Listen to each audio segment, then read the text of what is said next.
Good afternoon, everybody, and welcome to today's Harmony Insights lunch date. My name is Erich Kurschat. I'm the owner of Harmony Insights LLC, a company that allows me to work with organizations and consultants using the DISC personality assessment, a lot of which is being done online these days with virtual teams. I'm also the founder of HR Hot Seat, an inclusive mastermind community of HR pros solving real HR pros solving real HR problems, which is what we say. A lot of that is actually being done, all of it is being done virtually these days with over 2,500 members in 10 licensed chapters around the country. So you can, for free, entirely for free, join our community at hrhotseat.com. Sign up for a local chapter, one or more local chapters, or even chapters that aren't so local, since we're all all online these days, and benefit from everything we're doing in the HR Hot Seat community. I am thrilled to have you with us for today's Harmony Insights lunch date with my guest, Tanjia Coleman. Tanjia, welcome. Welcome. Thank you. Can everyone hear me okay? Thumbs up. Yep, it looks like we can. Well, I am, as I've mentioned at the beginning of just about every lunch date I've done, I started these, a month or two ago now at least, to stay inspired when things around me weren't as inspiring as they could have been, starting certainly with COVID, and now we've moved into some other things that I think really deserve some attention. And I wanted to talk with people who inspired me so that I could go into my afternoon. This is called a lunch date because it happens from 12 to 12:30 Central Time where I am. I wanted to go into my afternoon inspired to do my best work. And I found that I was able to do that if I connected with people that were doing inspiring work and was able to talk with them about it and invite some others along for the ride. So Tanjia, you have made that short list, and I'm so thrilled to be talking with you today.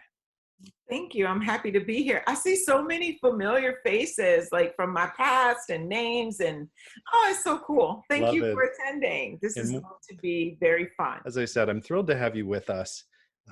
You and I talked just moments ago about how these lunch dates tend to be on the topic of meaningful connection. I choose my guests and they choose the topics. So I'm not choosing the topics by and large. But coincidentally, they all come back to, in some way, meaningful connection. And I would argue that today's conversation, titled Leading Through the Lens of Diversity, is also on the topic of meaningful connection. Can you give people an idea of who you are, the work that you do, and why this is a topic of conversation that you have chosen for today? Sure. Well, I'm Tanjia Coleman again. Most of you know that already. And I'm a gallery view gal, so I can see all these beautiful faces. But once again, no pressure if you don't, if this is lunchtime. So if you want to have your sandwich and eat, that's great as well.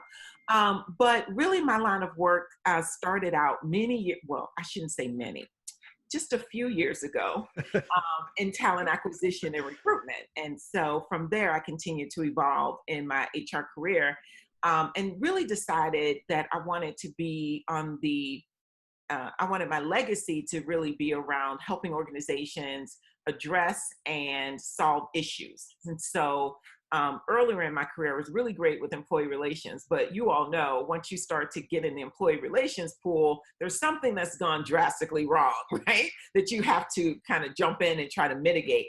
Versus what I decided to study was organizational and industrial psychology, where you're really trying to prevent issues from happening. You're at the forefront of it. And in many cases, what I saw is sometimes there was lack of information and training on the employee side, and sometimes there was lack of information and training on the management side. And so being an organization development practitioner, it really allowed me to help leaders become more effective and help employees realize what their career dreams and aspirations were. What brought me to diversity, equity, and inclusion is, as many of you know, it's been a topic of interest for many, many years, although we have not made, in my opinion, the strides that we should have, considering where we are right now with 0.8% CEOs being people of color out of Fortune 500 companies. That's a very daunting statistic. And you wonder, since the Civil Rights Act of 1964, why haven't we evolved much since then? and also with all the educational experience, right? So people of color, most educated demographic in the country, but realizing the least on that investment. And so today's conversation, leading through the lens of diversity, I felt was really, really important because of where we are as a nation, where we are globally, what's happening. So we had COVID happening. That was a challenge for leaders and for all of us. And then on top of that, now we have some diversity issues that are really taking the forefront in terms of changing the landscape of a lot of things, from criminal justice to social activism to diversity in organizations, and what does that look like. And so I thought it was a very timely conversation, a very needed conversation. And right now, there's an appetite for it. Like, people are thirsty for the information and they want to know about it.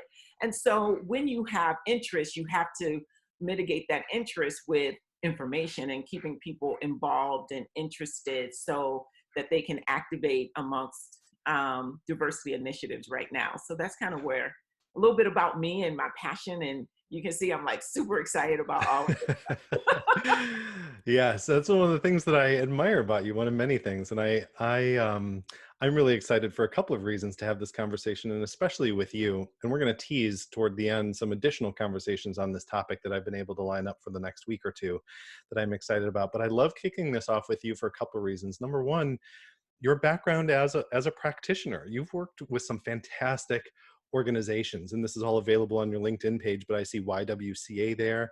I see DeVry University. You were CHRO at YWCA.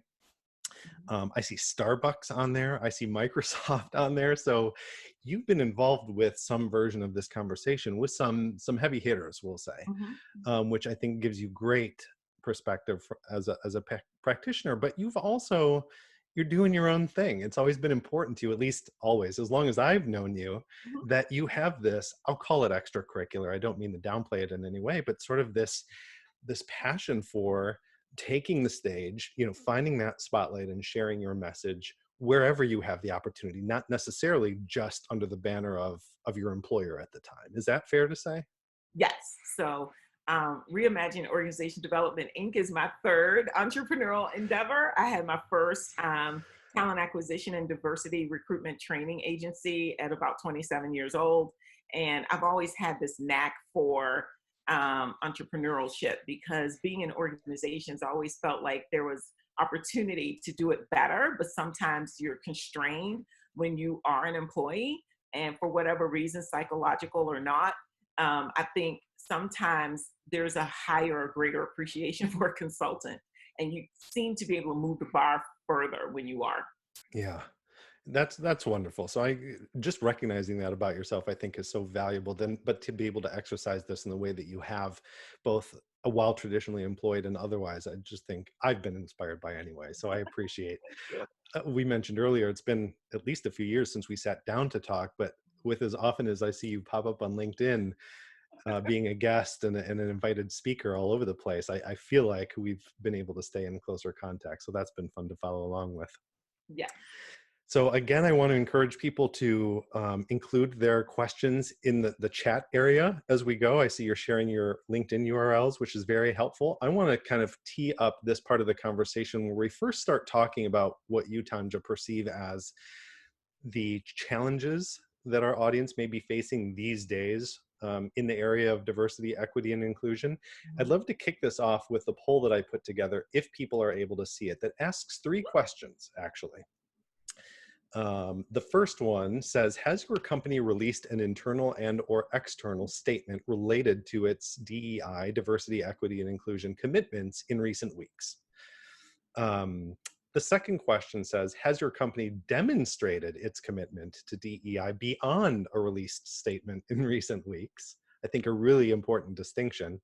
Mhm. And then lastly, how confident or comfortable are you personally when it comes to fostering productive dialogue, that should say around DEI in your workplace? And this is all anonymous. So NA, of course, is if you are not currently employed, or you're employed in a way that a company wouldn't necessarily be making that sort of statement. I'm going to leave that up while we continue our conversation, just to give you the opportunity to respond to it. Tanja, at this point, what are some of the challenges that you feel our audience is facing, especially perhaps today, given everything that's gone on in the past couple of weeks around this topic of diversity, equity, and inclusion in the workplace? Yeah, I think it's interesting because I just think it was a perfect storm of a lot of things happening simultaneously. We had COVID, which brought us into the home, and many of us, some are essential workers and out there making sure the rest of us have food and can go to the grocery and nursing and all of that. But a lion's share of us are working from home. Uh-huh. And then we saw this very horrific image on video when we're all home to see it. And I think under other circumstances, it may not have gotten necessarily the attention that it has now because it just permeated the social media landscape and more people, like I said, were home to see it. So I think the challenge has become yes, DEI has always been a conversation. We always know there's been gaps in disparity, but I think it's something very real about seeing that disparity come to someone's end of a life. I think that has been an eye-opening experience for a lot of people who said, okay, well, maybe someone fought or maybe someone wasn't cooperative, but we can see those things didn't necessarily happen, yet the outcome was the same as many people have been saying over the years, but folks hadn't seen it on video. So I think it's just activated people. It has created like these champions of activism in people. And whether they're out protesting or they're donating to charity or they're helping the people that are protesting or they're making charters to help organizations that are in those spaces or make bring awareness within their organizations is happening. People are now awake. And the challenge with some of that is I think there's some action I feel that's happening without thought behind it. And you all have probably seen a lot of organizations, big organizations, right, saying, I'm giving 25 million here, 50 million here. Well, in some of those instances, that impact is a lot for us because we're not multimillionaires. But if you look at the context of like a multi-billion dollar organization giving $5 million, it's not really that impactful when you think about it in those terms without the other activity that should go along with it, right? Making sure your board of directors is diverse, making sure your leadership's diverse, making sure that there's pay equity amongst all levels and that there's not pay disparity between genders and ethnicities, right? So it's easy to just throw some money at a problem and say you did something and you feel really good and you dust your shoulders off, but that's not real work, right? Um, I'm and sorry, so I don't want to interrupt. Go ahead. And so I find the challenge is having the real organic conversations within organizations, with employees, with team members to figure out what are the problems, how are you feeling through all of this, and how can we help you, and then start to build action plans from there. So a lot of my work in the past 2 weeks has really been centered on helping organizations and leaders have those conversations with their team members, kind of on calls just like this with, you have different times and people pick one and 50 to 200 people are on a call and they're having the conversation and the dialogue. And it's been really, I've found that to be really helpful and fruitful. Thank you for starting out this way. You made the point about money being spent in ways that maybe aren't as, not to downplay those um, that action, but that there may be other things that companies can be doing that might be more meaningful, right, or more effective. And I'm also seeing a lot of conversation around, which is kind of the inspiration behind the poll that I put together around how easy it is, relatively easy, we'll say, to put something out on social media, whether as an individual or as an organization, to say Black Lives Matter. But then once you've done that, the real work begins of demonstrating in some real meaningful way that Black lives do matter, and that your company is valuing diversity, equity, and inclusion in the way that they claim to be. So I'm going to end the poll real quick and just show everybody just briefly the results. So we had, for question number one, 62% of our attendees say yes, that their company has released a statement outlining their commitments to DEI, and 5% say doesn't apply, so they may be in job transition. Question two, about has the company followed up by demonstrating its commitment beyond just the statement, in that 62% who said yes, originally, that there was a statement. Now, of that group, we have at least 23% of our attendees saying yes, that there's been a follow-up demonstration of that commitment, and then 38% saying no. So I think that's interesting. Maybe we can come back to that. And then lastly, how confident or comfortable are you personally when it comes to fostering productive dialogue around this topic? 38% say very comfortable, 46% say somewhat comfortable, and then 15% say I could really use some guidance. Which honestly, I think we're probably all in that last bucket. However comfortable we feel or don't feel, I think we could all use some guidance. So thank you for people who participated in that piece. I want to add to your point about we're seeing this from home.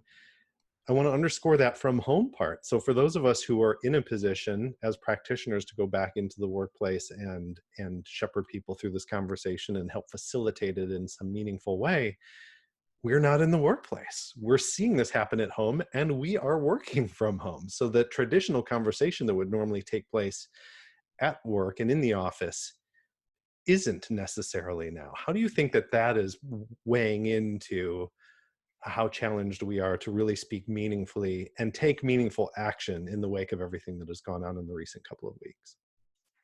Honestly, just this is just Tanja's viewpoint, but I think to some degree it's made it easier because now we can collect everyone on a video call, and that has been the norm for us. That's been our new normal. I think if we were still working in different offices and workplaces, that would be very difficult. People would be in the car going to an appointment or here or there, traveling. And it would be very difficult, I believe, to get the number of participants and the volume that we're able to get right now just on these Zoom calls. Yeah. Because if you're truly working from home, why can't you be on the Zoom call? Like, that's the question.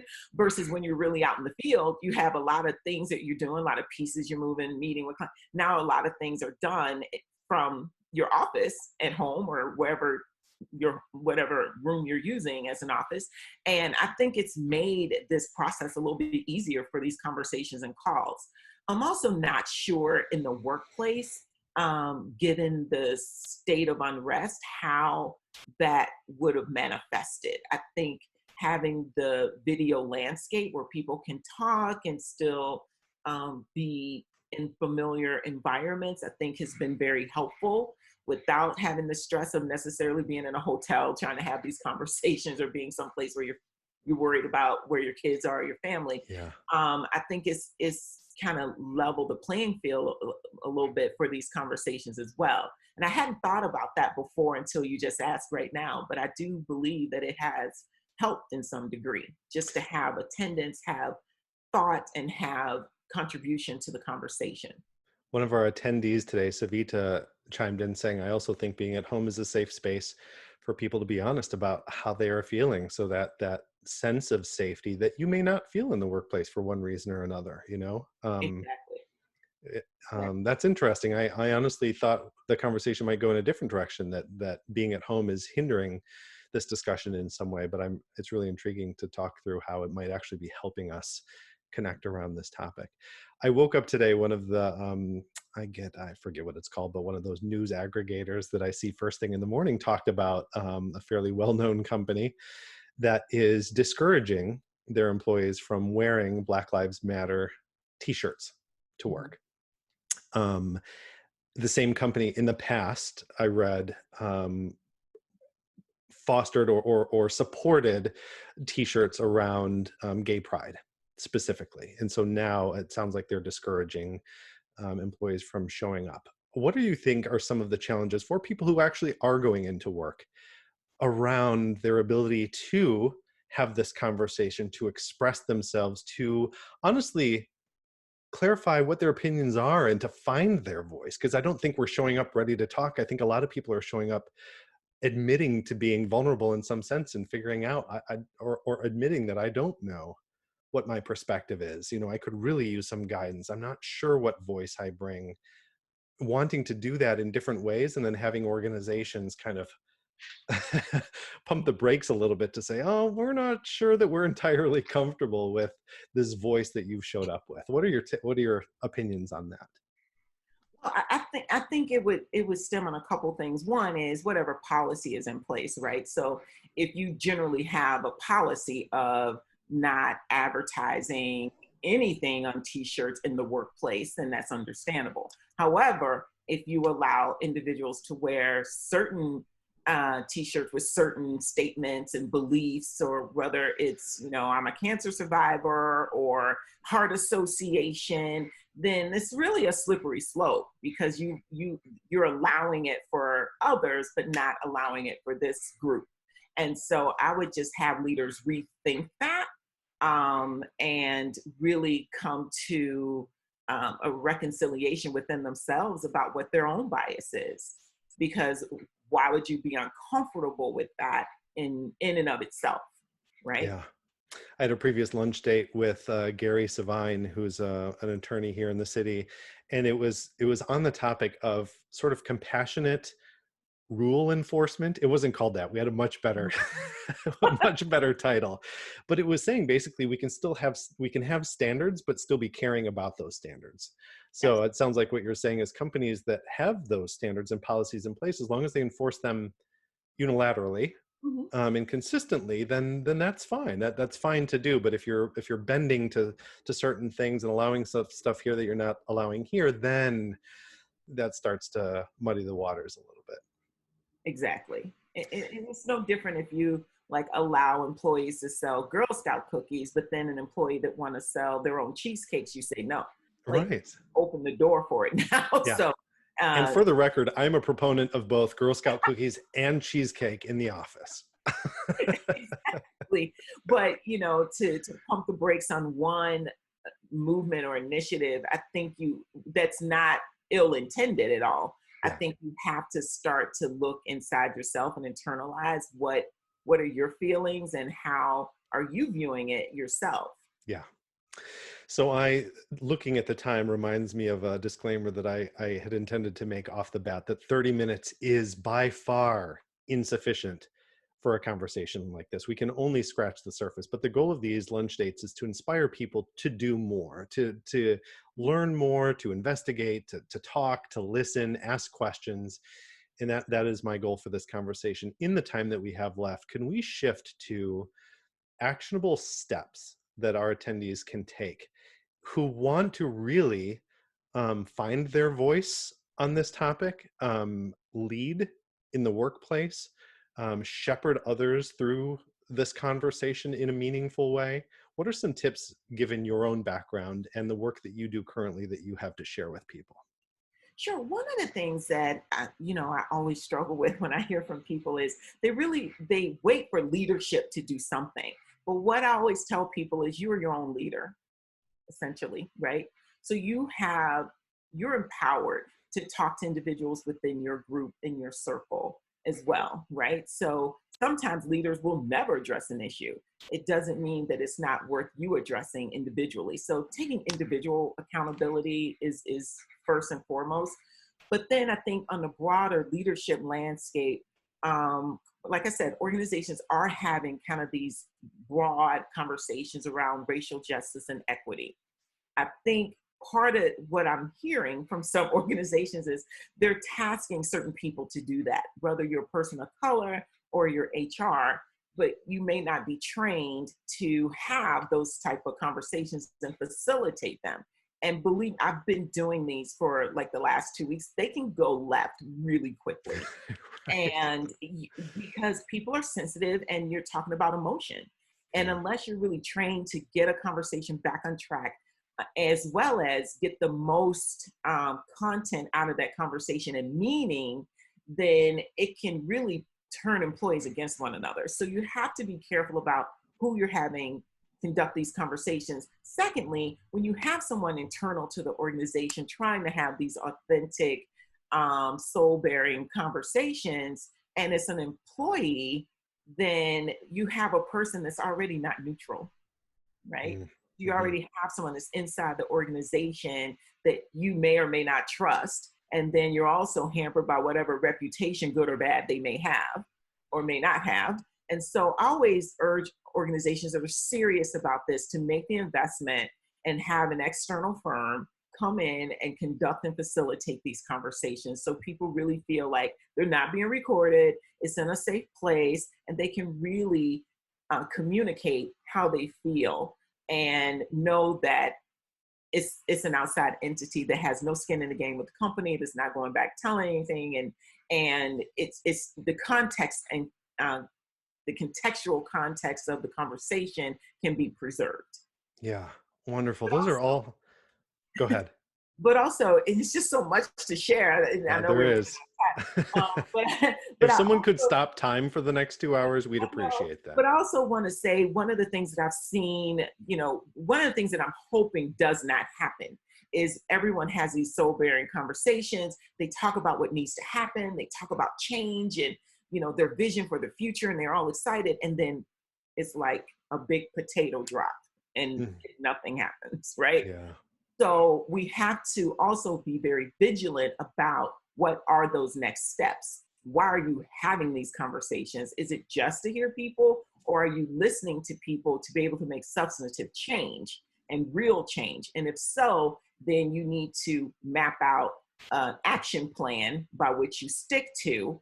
And I've heard some very philosophical plans. Those don't work. You have to have plans with metrics. You have to be able, it's no different than saying, I want to lose weight, but you never get on a scale, Yeah. right?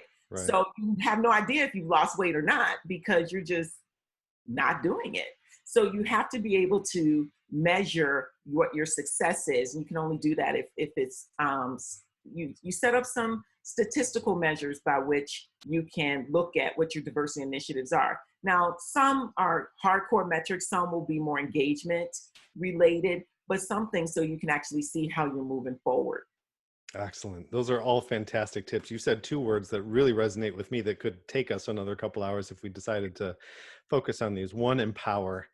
I think there's a lot of engagement, is a word that we use a lot, enablement even, but I think there's something about empowering people to not only create the space, but then empower them to have this conversation, to make headway, to take action, whatever language you use. That empowerment, I think, is so big.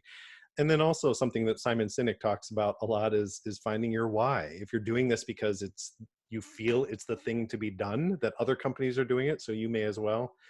And you don't connect to a why, and you don't help individual contributors connect to their why, and you don't help your leadership team connect to their why, then odds are, your efforts may fall flat along the way. So I thought those were two really important points to highlight of what you said.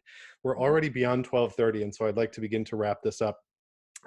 First, and I will do this a number of times, but by thanking you, Tanjia, for spending time with us. People are going to want to follow up with you, I guarantee, to get more about your perspective, your opinion, and how you help organizations and individuals make sense of what's going on right now. How can they find you online? Well, I'm very active on LinkedIn. I try to post at least 6 days a week. So most of you will find a lot of actually what I talked about right now and even more on LinkedIn. I just posted an article this week about the 5 retention strategies for diversity initiative and action planning. I also presented a diversity framework around listening, learning, and leveraging that's specific for diversity in terms of where we are right now. So I always try to share my content on LinkedIn. That's where I'm most active in terms of how you reach me. That's probably the best way to reach me, even more better than my email in some regards. But I'm also, I'm on the web. So my company is reimagineod.org. You can look me up there. As well as I'm on Instagram as well, but I will say my Instagram is not nearly as good as my LinkedIn. She's not kidding when she says that she's on LinkedIn. I feel like we've spoken daily, just given how often she's come through. So that's really fun to watch. I want to mention at this point that Any resources that we did mention or that we haven't yet mentioned, I will include in a follow-up email to all attendees. I will blind copy everybody and send out an email later this afternoon once Tanjia confirms the links that she'd like me to include, and then I will get that out to everybody so that you can do some further digging into some of the resources that we talked about. I also want to say that if you enjoyed this Harmony Insights lunch date, I'm doing more of them. I've just found that it's kind of selfish. I enjoy them immensely myself, but then also the opportunity to bring other people into this conversation, have them benefit, has just been fantastic as well. Coming up on Tuesday, if you've enjoyed the topic of this conversation, Tuesday I'll be having one called Deeper Conversations in Diversity and Inclusion with Anne-Marie Schroeder. On next Friday, titled Addressing the Pandemic of Racism in the Workplace, with a former colleague of mine from Levy Restaurants when we worked there together, named Camelia Clinkscales Major. She is now the head of inclusion and diversity for GE Healthcare. So I can't wait to catch up with her on this particular topic, and that is next Friday. And then kind of woven in around those, I'm talking with Steve Brown, who's the VP of HR for La Rosa's, next Friday. Very popular, some say the most well-connected person in human resources. So I'm thrilled that he's agreed to join me, and I even upped my Zoom attendance capacity to make sure that we had space for everybody who's excited to join that conversation, as well as Jennifer McClure the following week, the CEO of Disrupt HR. And she is no stranger to the SHRM stage, among other stages as well. So having them with us, along with a pop-up panel that I've thrown in. This will be the third pop-up panel that I've done where I choose panelists from among volunteers the day of the panel.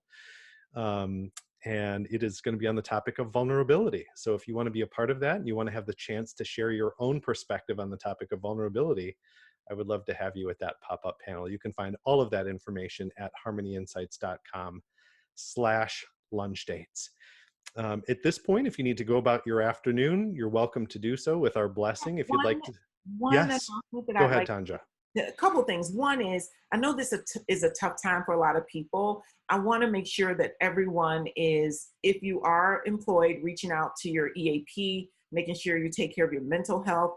I was having a conversation with someone recently, and I said, the world has been traumatized. Anyone saw a video is traumatized. And so we need to make sure we're taking care of our mental health so that we can be in the best possible spirit for our families, for ourselves, for our colleagues, etc. And secondly, I will be on a panel on Monday with Loyola University, and the title is literally Discussing Race and Racism in the Workplace. So it's a pretty straightforward title. Yeah. And there'll be a lot of folks in attendance, about 500 attendees so far.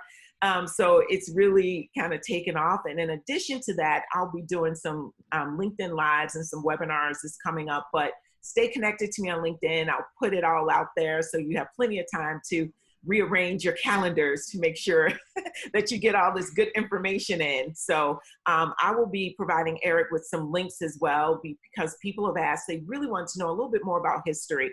And so we have Juneteenth coming up. We have Tulsa 1921 to think about. And we also have Rosewood that we can look at in terms of historical understanding. And then, of course, there's some other books and literature that I can suggest as well.